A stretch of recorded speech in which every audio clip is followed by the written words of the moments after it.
This idea has been established in every program we might encounter, but changing our belief may also be the single hardest task we might venture. We're going to man up, right?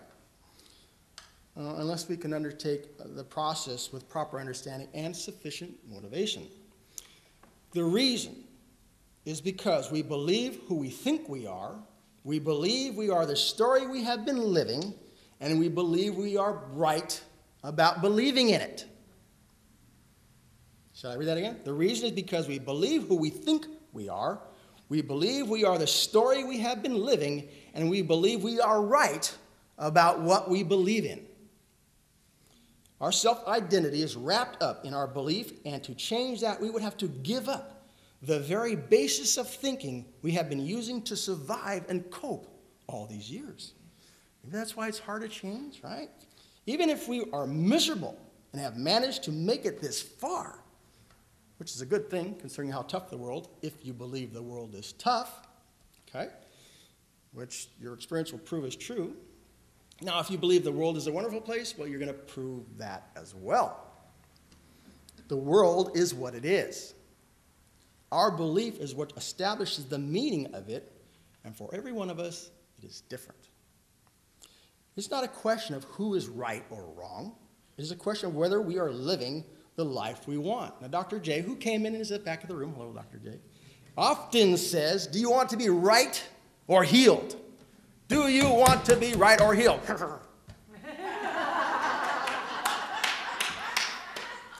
I got to tell you, the answer, whether you believe it or not, the answer is most people want to be right.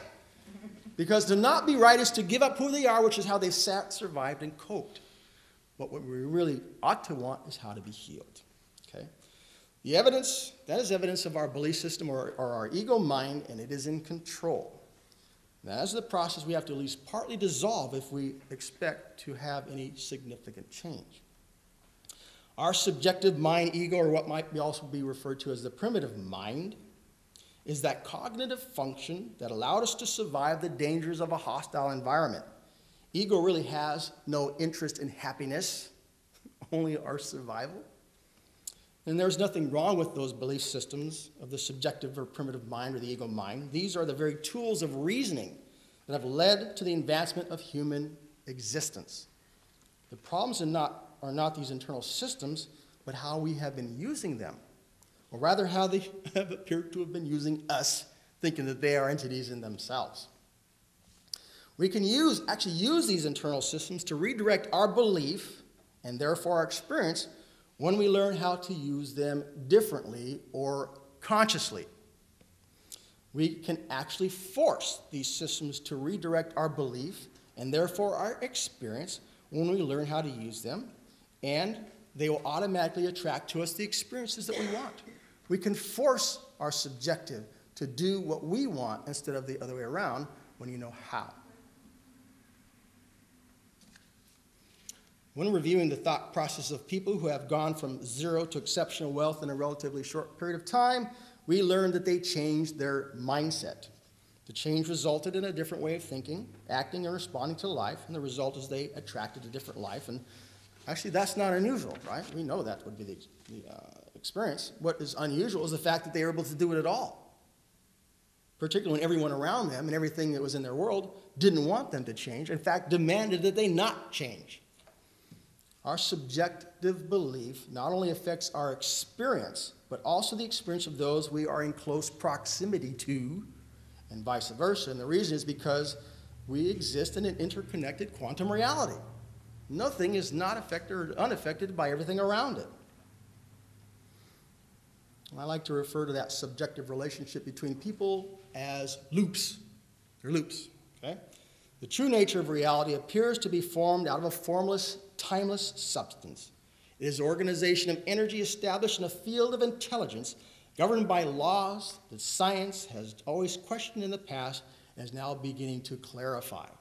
Quantum physics and so forth. A study of quantum physics suggests that we, everyone, and everything around us is made from a field of energy, vibrating at various frequencies, and that any alteration of energy at any one point in the field is expressed immediately without regard to time or space simultaneously. ring a bell? In other words, when I think a thought, it is experiencing the entire field of medium instantly and simultaneously without regard to time or space. The essence of our being has no interest in time, is not experienced at the level of time and space. It comes from a source that is timeless. What we know about the nature of our world from the mathematical laws of thermodynamics and the Vedic principle of economy is that energy is generally expressed through a path of least resistance. Any action that runs contrary to the accepted form or the accepted norm will trigger a reaction and attention. When you begin to change your behavior around those, you feel, those around you will feel it, and they will challenge it. We never did it that way before. How come you're doing that? You're different now. What'd you do? Okay. The collective mind of any group generally prefers that everything stay the same because it's easier. Okay. There's some scientific name for that where nature itself just wants to flow along the path of least resistance, and so why fight that? Now, I personally have proven that to be true in my life. I used to live in Union City, and when we moved from Union City to Fremont, it was in the Christmas vacation of my junior year, so I bounced from one high school to another one. And at Logan, when I was in Union City, I was rather shy, reserved, aloof, and didn't talk to people very much. Well, that wasn't too fun, right? I was afraid of girls. So I said, I'm moving to a new school. Nobody knows me there. I can be anything I want. So I decided to be outgoing, charming, happy, and have a smile. I was going to lie. Okay? And what I started doing is actually walking up to girls on the way to school and say, hey, you want someone to talk to? Walk to school. And most of them said, yeah. I said, oh, that was weird. Now, I was going along pretty good for a couple of weeks, and then one day I got a tap on the shoulder, and a guy named Mark Lemos, who actually was a member of this church, said, Rick, what are you doing? Mark, what are you doing here? He said, I just transferred in. You're different. What's going on? I was busted. I was busted. So I told him, I said, well, you know what, Mark, you know how I was so quiet over there? He goes, yeah, what's happening? He said, I decided to change. He said, cool, go talk to her, go talk to her. He started daring me to go talk to the prettiest girls in school. I'm still being dared to do that. All right, so let's get back to the topic. How do we change these abstract ideas of thermodynamics and da-da-da-da-da into things that can actually change our experience? First, by recognizing that we are not our belief, but the one who is expressing an organized energy pattern called belief into a receptive field of energy. That field reflects back to us a pattern of energy established by the belief in a form state called matter or experience. Matter, of course, is nothing more than a derivative of energy itself. Second, by recognizing that as long as we express the same belief pattern of energy, the receptive field can only reflect back to us that pattern, and in so doing creates an endless loop of expression and experience. In the science of mind, we call that secondary causation. This may also be an interpretation of the age-old saying, and the sins of the father shall be visited upon the children to the third or fourth generation. Exodus 25, I simply call it loops. It's easier to remember loops. Right? So in other words, if we keep doing what we've always done, we'll always get what we've always gotten, and so forth. Heard that one before, right? And so all this stuff kind of comes together. It's all there. Third, the third thing we do to change a belief is interrupt the actual pattern. We interrupt that whole loop. We just break the loop and do something different. And I'm going to share with you a great, cool little technique that is like that easy to learn and understand, and you can use it beginning going forward. As soon as you walk out that door, it will change your life if you so believe. But you can use the pattern and the technique to change your belief so you will believe, and that's the cool part. All right. So to understand how these three steps work, we have to understand how beliefs are formed. It has been suggested that as much as 90% of our thoughts are merely a rehashing of past memories for the purpose of speculating what's going to happen in the future. This may be one reason why the myth continues to be reiterated that we only use 10% of our brain. We use all of our brains, just not very well. Okay. Number one, we are not our belief. When we dissociate our awareness from the repetitive states of past, future thought, we are able to see that we exist separate from our thought and our belief. In fact, we are able to see how we exist without thinking whatsoever.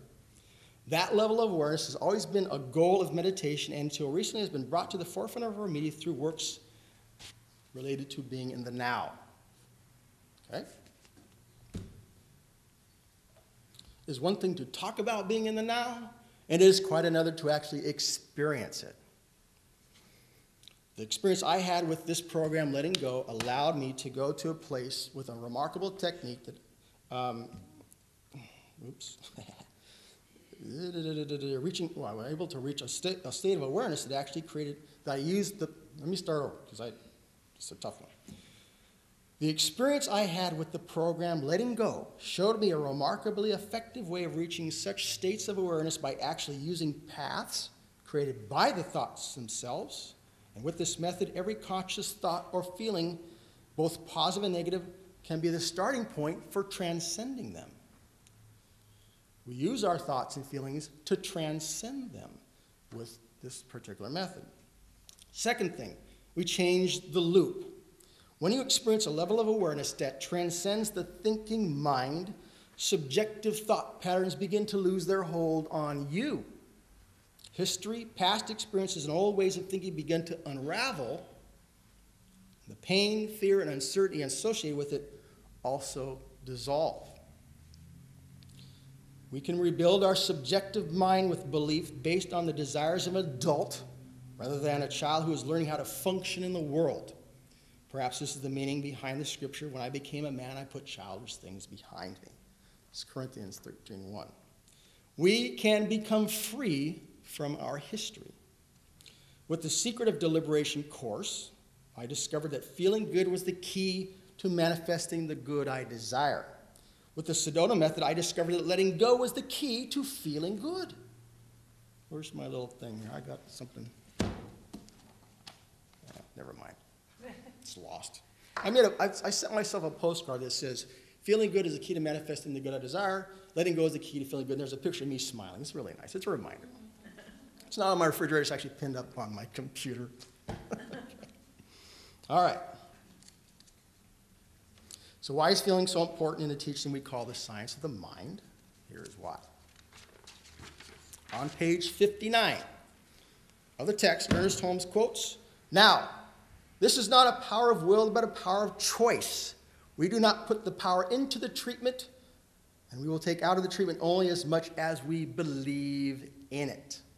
The science of mind is the study of belief and how we change our experience by changing our consciousness. Our consciousness includes our belief.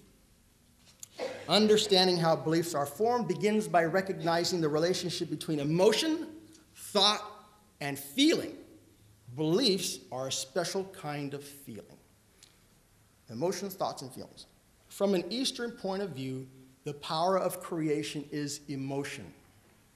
Emotion is the pure energy force that drives us forward in all life.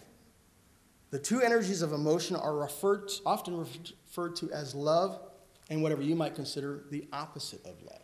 I have a speculation on that. Love as energy is the living power of creation and is why we associate with our positive feelings. The opposite of the creative force of love would be the equally natural and necessary effects of decay and degradation. Love and its opposite are the balancing factors of the same spectrum of power. I know you're going to get lost here. That's fine, because you really have to have a body of knowledge that talks about energy and the various different extremes of the spectrum, and when we bring those extremes into balance, we actually transcend it all. The King, Magician, Warrior, Lover was a series of books I read talking about the archetypal energies of the male, masculine identity. It was based on Carl Jung's work, and he talked about the four quadrants of the mind. Sharon and myself and Dr. Jay and Dr. Carroll did a lecture and a seminar on that one time in the past. It was really cool. Anyways, it talks about these different energy spectrums and how, when you bring them together. So emotion is the spectrum of creation.